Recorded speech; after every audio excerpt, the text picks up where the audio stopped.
kundi kubwa bado unaanza kufanya ili inatengeneza uweze kuhutubia watu.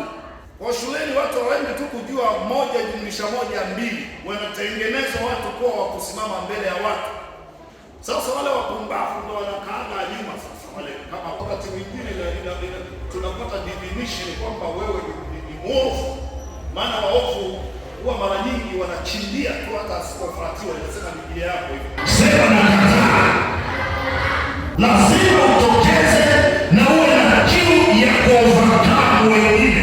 Lazima uwe na kiu, kwa sababu Mungu siku zote hatumiani mtu wa ovyo ovyo, mtu ambaye hana ujasiri, mtu ambaye yuko tu amecheka. Hatumiani watu wa namna hiyo, hatumiani.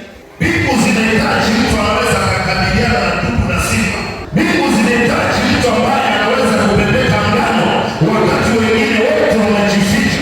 Si kama mnasikia. Kwa shule hatukwenda tu kwa ajili ya kujua mambo ya bana, mambo ya logalism. Hapana. Kule wakati mwingine unatengeneza barida, unaweza kusimama mbele ya mapepo na ukayaambia toka, na yanatoka. Kwa sababu usimama mbele ya pepo unahitajika ujasiri, kwa sababu imani inaambatana na confidence. Mimi nilianza kutoa pepo nikiwa form 2, nikiwa mdogo shuleni. Wengine wananiangalia mimi nimekomaa, sina lezi. Na kanisani wakati huo sijaanza hata kwenda, nilikuwa kameramani tu fulani hivi kule. Kilichokuwa kinanisaidia nilikuwa na Biblia ya bibi yangu. Nilikuwa nasoma. Wakati huo nikaweka kwa kiongozi wa Kristo pale shuleni. Toka huko shule ya msingi huko nimekwambia, siku ambayo katekista hajaja, mimi nilikuwa naambiwa nikawasimamie wale wanaanzaini. Lakini natoka kwenye familia pia wachunga ng'ombe. Lakini walimu walikuwa wananiona vile ninaweza yaani kwenye jambo ambalo mimi kidini nalo na dini nalo kweli. Wote ilikuwa ukikutana na mimi huwezi kujua kuwa siendani kanisani. Huwezi kabisa kujua. Mara moja sasa labda kanisani kwa naenda kupiga picha wakati huo, kwa sababu mimi nimejisomesha, nilikuwa napiga picha. Sasa ndo nahudhuria kwenye mtu kwamba huyu mtu nikiwekeza kwake kazi yangu itaenda. Sio unakaa tu yani wewe ovyo ovyo. Sema nakataa hiyo. Mungu anahitaji majitu. Anawekeza kwa mtu ambaye wanaelewa kabisa kwamba hili nikilipa uwezo linaweza likasimama. Haleluya. Kwa mimi nimeanza kushughulika na mambo ya kuombea watu, kuhubiri. Wakati mwingine sasa, wakati tumeanza, tulikuwa tunaenda sasa rotation, tunazunguka makanisani.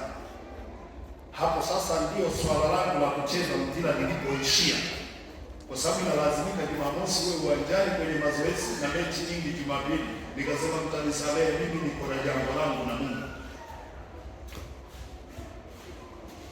Walimu walinikasirikia sana. Wakati namaliza form 4 hapo sasa ndo ndani kumepamba moto. Nikasema hapana. Lazima nishughulike na kila ambacho Bwana amewekeza miaka. Kwa sababu Ijumaa uko shule, unatoka shule zoezini, mnajiandaa na mechi sehemu au mmelipwa hela kwenda, na Jumapili natakiwa kwenda rotation. Nikasema haiwezekani. Mimi acha nishughulike na hicho ambacho Bwana amenitia. Kila Jumapili tuko kwenye kanisa fulani. Na nilikuwa na jamaa yangu bila shaka wengine nishaye kumuona, aliwahi kuja yuko na Roma anaitwa Mr. Musa. Tulikuwa tunazunguka hao wawili kama Paulo alivyokuwa anatembea na Barnaba. Tumeenda na tukifika sehemu moto unawaka vile vile, kwa sababu tumejaza vitu. Sasa sio unakuwa kijana ambaye hauna background ya historia nzuri katika mambo ya Mungu. Vijana lazima mwamke mahali.